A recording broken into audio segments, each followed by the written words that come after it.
huge story broke just last week. This allegation has nearly 170,000 likes on Twitter and close to 35 million views. The allegation is against someone by the name of Stunmic, who I'm not going to pretend I know this scene. I do not. I'm not a poser at all, but from the little bit of research I've done, Stunmic seems to be kind of a creative director, clothing designer type of person in the underground rap scene, originally from New York. He's known in that scene for, kind of doing the aesthetics for, rappers in that whole genre. Like I said, I'm not going to act like I know anything about underground rap, but from the research I've done, that is who he seems to be. Well, he's now had these allegations levied against him by someone who goes by Alison on Twitter, and they put out a whole bunch of statements, including a kit that they took the day after it happened that tested positive for SA, and Stunmic also gave a response to this whole situation, which he has now deleted entirely, and we're going to go over all of it today, so strap in and get ready for these allegations. And just as a heads up, these are pretty graphic and vulgar, like there's explicit details about pretty much everything that happened, so if you're not ready for that, then feel free to click away, but let's just start from the top. Alison says, trigger warning SA. Stunmic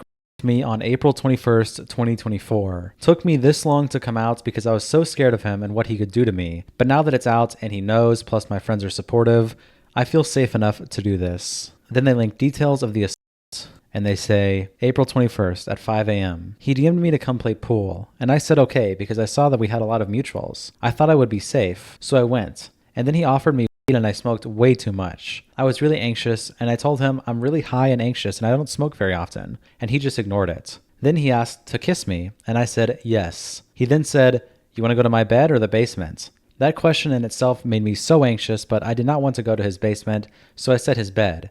And then he immediately wanted to have sex, and I said, no, I don't want to have sex.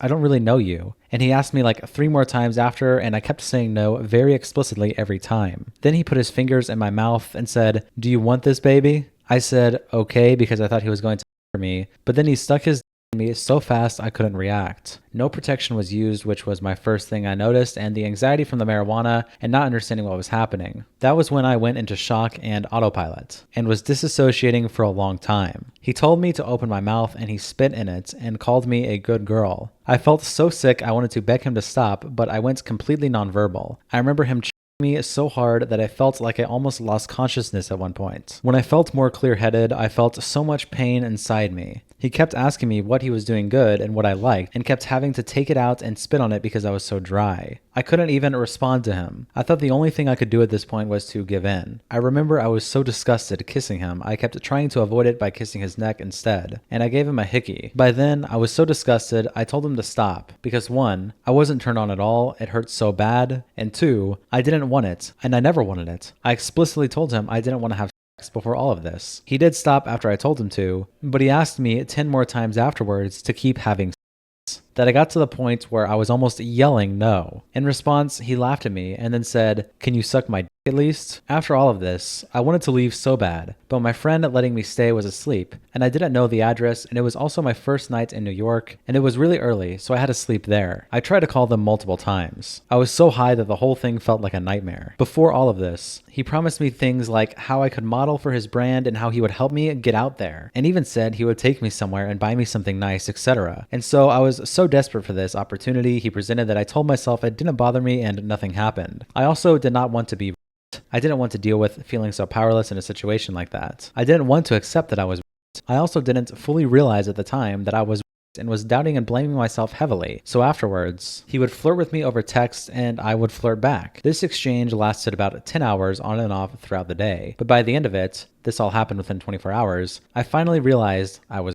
the way this man manipulated me into this felt so natural that I didn't even realize what happened to me until several hours later, and I completely cut him off and blocked him on all social media. Then, the next day on April 22nd, I was accompanied by some strangers to the nearest hospital for a kit. Then they attach hospital records and photos, showing here that says the Division of Criminal Justice Services, Part A kit for assault, a consent form signed by the facility with an email from Alison here as well, saying that photographs were collected, also showing the time of the visit and the doctor that she visited, and also to point out that the diagnosis of the kit was actual SA of an adult. so it came back positive. And that she posted on her Instagram story on April 22nd at about 10 p.m. Then she attaches text messages captioning it, "Person that brought me to the hospital the day after." And the texts are from Mama Spliff, where it starts off with them saying, "Are you okay?" Alison responds, "I'm sorry, I can't really talk right now, I'm nonverbal. But can we text?" Spliff responds, "Of course, whatever makes you feel safe." Alison says, "I'm at blank." Spliff says, "Girl, oh my god, that's a very ghetto part of town. But I'll come pick you up, my love." Alison says, "I'm just sitting on a park bench across from it and crying. I'm sorry." Spliff says, "No, don't apologize. I know you're overwhelmed right now. But you're in blank, near blank." Alison replies saying, "Yes, I'm really sorry you have to do this. I feel so fucking sick. I'm sorry." Spliff says, "No, my love, I totally get it. I'm here for you. If you feel safe enough, try to go to a near deli." Alison says, "I'm near one right now." And Spliff says, "My friend is also coming. Are you comfortable with that?" Alison says yes, and Spliff responds, "Okay, I'm also going to bring a weapon just in case for both you and my safety. You are safe with me, okay?" Alison says, "I'm so sorry." And Spliff responds, "Don't apologize, my love. I know this is a lot, but I'm here for you." Spliff says, "I can't stop crying. I'm sorry. I feel so sick." Spliff replies, "I know, my love. Try to breathe or get something to drink." Then Alison attaches more images with the caption, "My post on Reddit trying to cope with self-doubt the day after," posting on the r subreddit under the username /clam, where she titles it, "He has so much leverage on me." And the post says, "I never considered pressing charges, but even coming out publicly, I have no evidence other than some redness on my neck from choking and papers from the hospital from getting a kit done. This guy promised me a modeling opportunity as well as money and other art opportunities. As a poor artist, I really needed that, and he has a lot of influence. In order to keep that, I tried to pretend it didn't happen, and flirted with him after it happened until I couldn't take it anymore. I also gave him a hickey when it was happening since I felt disgusting kissing him every time he came down for a kiss, and I felt like it was a way to take out my emotions at the time. I didn't know how to go about this, and I'm not sure what to do. Sometimes, I even doubt myself that it happened because all the proof is in his favor." Then Alison posts a reply from someone named SnackGoat100, where they say, "I'm so sorry this happened to you. Please don't doubt yourself. It sounds like what happened to you was coercion, which legally and morally is assault. According to the law and government, coercion is the act of being physically, psychologically, financially, or otherwise forced or tricked into engaging in activity. I took this definition directly from the NIH government website. It also includes unwanted activity that happens after being pressured in non-physical ways that can include being worn down by someone who repeatedly asks for sex. Him using his position of power over you, knowing your financial needs, is not you giving consent. Also, everyone reacts differently to being assaulted. According to her story, Global, some people fight back during a assault. Some people freeze and don't fight back, and some give in if they realize that the other person is not going to stop this activity, coupled with feelings of powerlessness and wanting to avoid the self-stigma and trauma of being I took this directly from their organization's website. We're all wired differently and deal with trauma differently in the moment it's happening. Then sending a link and continuing, "I've seen other stories like yours of victims of assault, both adults and children, both male and female, who reacted the way you did during the assault, fawning, kissing back, etc., even though the person assaulting them knew the victim didn't want to have sex with them and didn't explicitly consent. It's not uncommon. You didn't deserve what happened. It's not your fault that a scum human..." And then the rest is cut off. Alison continues saying, "I'm not doing this for clout or attention. If I wanted that, I would have done it a long time ago instead of suffering for months by myself. I want, 1, the other victims to feel comforted, and 2, for women to be aware that he is a predator and to stay away from him." And so Stunmic ended up making a response to this when the tweet dropped. He has now deleted his account, I'm assuming because of the backlash from everyone. But luckily this account, Fash1R300, archived the entire tweet, so shout out to him. I'm just going to be using his video to read Stunmic's response. It starts with him saying, "Here's when we linked that night and texting the morning after." And then attaching some text messages. They're just talking normally. She says, "Yo." He responds, "Hello," sends a Uber and says he's on the way. Big black truck. She says, "Thank you again." He says, "Of course." She says, "Did you get an XL? This is massive." Talking about an Uber. He says, "Yeah." She says, "Oh my God, you're so sweet." And he says, "I don't really be caring. Be comfy." And she hearts that and then responds, where you at? And he says, coming. Then she sends okay, and then there is a pause between it. This is the 21st of April, which is the same day that she alleges that it happened. He says, get home safe and let me know on the pregnancy, I guess a pregnancy test, and then attaches a photo of the hickey. And I think the YouTuber censored this. I don't think that this was originally censored in Stunmic's tweet, but he does confirm that he was given one, like she said in the allegation. She responds to the hickey picture saying, OMG, sorry, crying. He says, lol, more than okay with it. She hearted it and said, I'm home. He replied, hello. I'm so mad our crib's hot water is all fucked up, so I gotta take an ice cold shower. And she responded, bro. And then he continues the tweet saying, we talked about what we did, and she said, next link, she's not so ready for sexual things, and I respected that completely. And attaches messages where it continues where she says, bro, I'd rather die. He says, dude, I need to shower. I'ma have to fuck it. He says, I had lots of fun with you, by the way. Like, I really, really fuck with you. Not gonna lie, I don't be usually. And then she hearts this and responds, I had fun too. By the way, I don't think I'm ready to do like things right now. I just feel very anxious, but I think you are a very sweet guy and I like talking to you. He says, don't even worry about it and thank you. She hearts this and he continues, let me know when I can see you again. I really enjoyed it. Lol. She says, I'll let you know, but it might be impulsive. Maybe Tuesday, I think. He says, I like impulsive. And then he responds to the Tuesday saying, I'm yours all week, and she hearts it. She replies, okay. He says, text me when you free. I'm gonna be asleep. Want to help me find knickknacks for my room? This is now 5 p.m. on the day that it allegedly happened. And she responds 2.5 hours later saying, yes, I just woke up. I slept so good. And then he hearts it and says, hey, beautiful, I'm up as fuck. He then continues with more texts saying, we just chatted normally after that, no issues. And I never mentioned that I'd give her an opportunity with rehab or anything. The texts continue where she says, yes, I forgot it though, but it was intense. I'm eating instant ramen. He says, why are you the same as me? This is getting scary. I literally had a spicy lime instant ramen. Then he replies to the text where she says, forgot it. And he says, good intense or bad? Then some text message where she says, I like nightmares though. It's still better than my usual life. He says, I literally always have intense ass nightmares, but it's also like nostalgic, comforting in a weird ass way. And then she likes this and they're just talking about ramen more. And then these text messages also just continue talking about ramen and pho. And then the final messages here is where he says, how are you feeling? I miss you. She responds, I just showered. I feel so good. I miss you too. He hearts it. And then he says, yay, I'm so high. You probably smell good right now. She said, stop. I'm finally at pho. He says, is it pretty? I'm half asleep off of Xan and perks. And then he continues following up that last message saying, then this was the last message I sent. I was blocked on IG, which threw me off.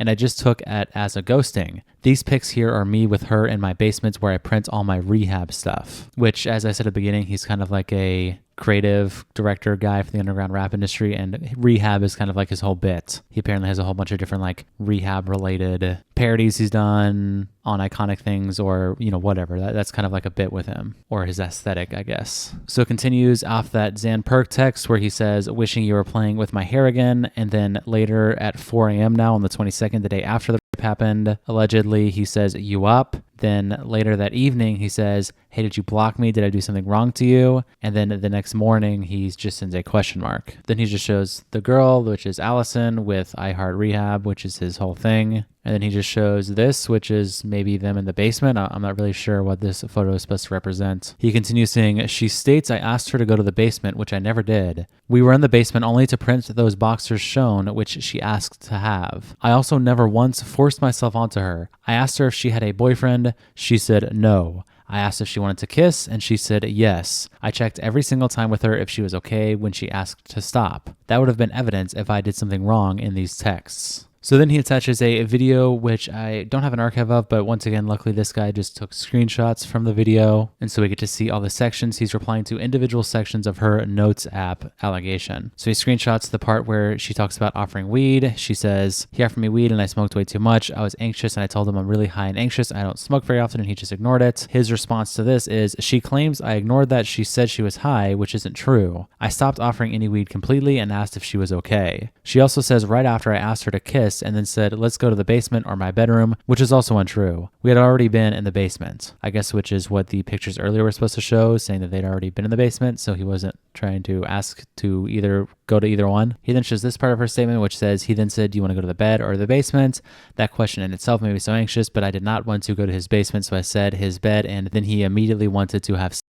He replies, before we even smoked, I showed her my printer. We even went through my roommate's room, waking him up because we were giggling and being loud and she wanted the rehab underwear, showing that picture with her in the I Heart Rehab underwear. He continues saying, after getting the underwear from the basement, we were chilling on my couch and I even had a video of me and her playing with her vape. I never once asked multiple times to And then, unfortunately, he doesn't play the video, but he shows this screenshot where the video of them playing with the vape, this is apparently what that video is. Then he responds to her saying, no, I don't want to have sex. I don't really know you. He asked me 3 more times after. I kept saying no very explicitly, then put his fingers in my mouth and said, do you want this? I said, okay, because I thought he was going to f me, but then he stuck his in me so fast I couldn't react. His response to this is, she also claims I never asked her for consent and that I never her, and we both agreed and said yes, and only had intercourse for no longer than 2 minutes until she said, let's stop, and I instantly stopped because she mentioned she just feels asexual, and we spoke on that for a bit. Then he replies to the statement where she says that she felt like she almost went unconscious from the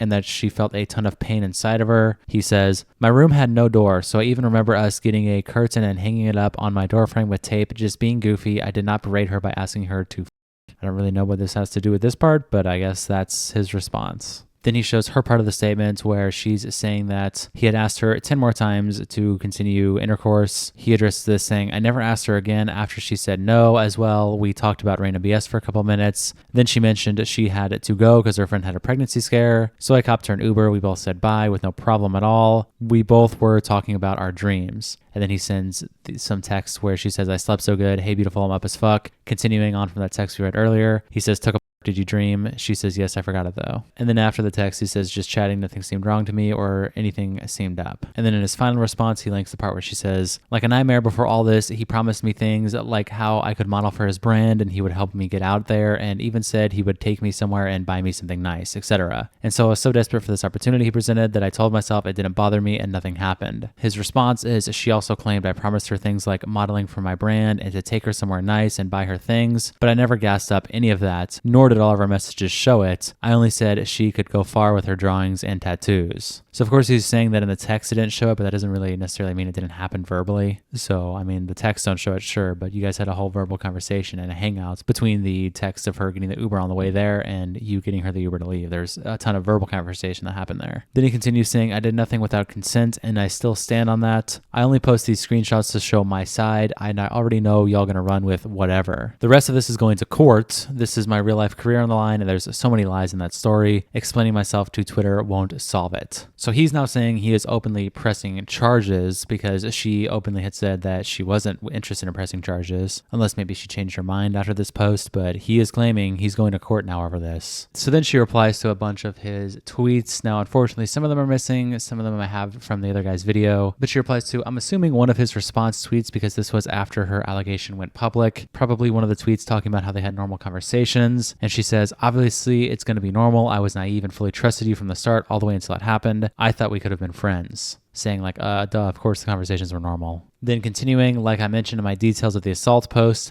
I was in shock and confused. I didn't even fully comprehend I had just been until 10 hours later, to which I completely cut you off. I suggest you read it. Which is true if you look at the text messages, the time where he starts saying like, oh, are you up? Like, did you block me? Did I do something wrong? They only really talked for about 10 hours after that day. Like he was blocked pretty much the following morning. It was already, he was out of her phone and he was asking like, did I do something wrong? What happened? Then she responds to, I know this is the video of the individual note sections that he made where he was like screenshotting parts of her statement and putting it in the notes and directly responding to sections. She says, you fucking liar, you know exactly what happened. I can't stop fucking sobbing right now, seeing you deny everything you did to me. I know the truth and I can't even prove it because I don't record every interaction I have, but I know you know the truth too, so please just stop lying. Then she attaches a video where she says, he said he didn't me. This is the only thing I have. It was when I was getting the kit done and the forensic girl found marks on my neck and I wanted to see it. She ended up taking the photo on her digital camera and I saw the picture on there. There were red marks. And then she attaches a 1-second video that was taken on that day just showing her neck. Obviously, I have to censor it for YouTube.